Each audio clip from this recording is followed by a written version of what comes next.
On May 10, 1869, the nation's first Transcontinental Railroad was completed with the driving of a golden spike. All right now, no one move.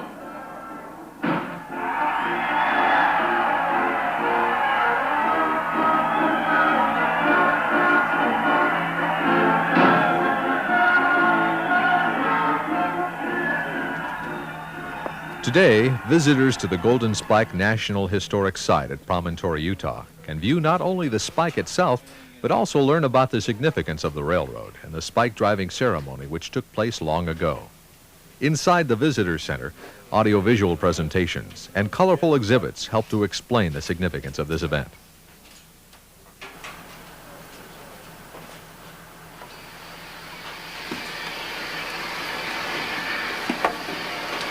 The high point for most visitors is the presence of full-size operating replicas of the famous Golden Spike locomotives, the Central Pacific's Jupiter, and the Union Pacific's number 119. Summer mornings are always a busy place in the engine house as the locomotives are ready for their starring roles in front of visitors and their cameras. Each day during the summer months, both locomotives venture forth from the engine house under their own power. The rails and ties they run over are appropriate replicas of the originals, just like the locomotives. Central Pacific Locomotive Jupiter is the first out each day. These two beautiful replica steamers were constructed by O'Connor Engineering in Costa Mesa, California, then brought to Utah in 1979 for the 110th anniversary of the driving of the Golden Spike. Engineer Bob Dowdy shares some of his experiences with these locomotives. I really feel privileged working up here. I've been with these engines now for going on to 16 years because I helped to build them, brought them up here, been with them ever since, so they're like family in a way. So it's a real privilege.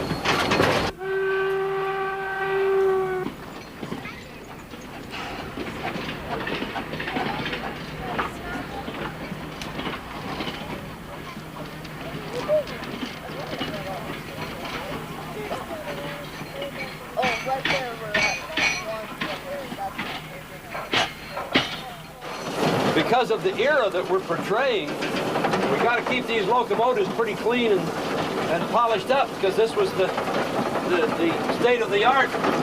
They kept them really in fine condition because each engineer was assigned his own engine, and he was pretty jealous of that locomotive. And so they were always polished up nicely. So it wasn't until about 1880 that they started to really get rid of the brass and the polish and the labor cost went up, and they got too many engines. This is the granddaddy, huh? These are the granddaddies. These are the 1860 era, the Civil War, and a little bit later.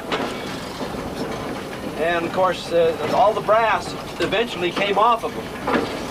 And even the brass that was left on it was painted, so they didn't have to polish it anymore. Jupiter poses for visitors throughout the day in her traditional position to the west of the Golden Spike.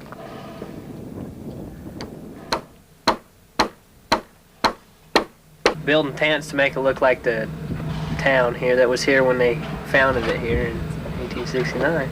A tent city has been constructed nearby, just like the one which graced this location in 1869, to make the setting more authentic. On the fateful day of the railroad's completion, a polished California laurelwood tie was slid into place with an inscribed gold plate on it. The last spike, also made of gold, was hammered into place, and the news telegraphed all across the country. America went wild. California was now connected to the rest of the Union.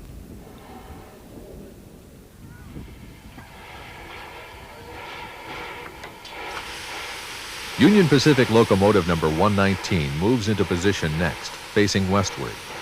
Visitors will have the chance to see, hear, feel, and smell both of these beautiful steamers throughout the day.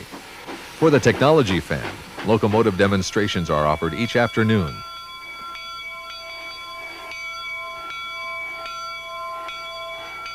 The Golden Spike National Historic Site offers a unique look at an important place in our national heritage. It's well worth a visit.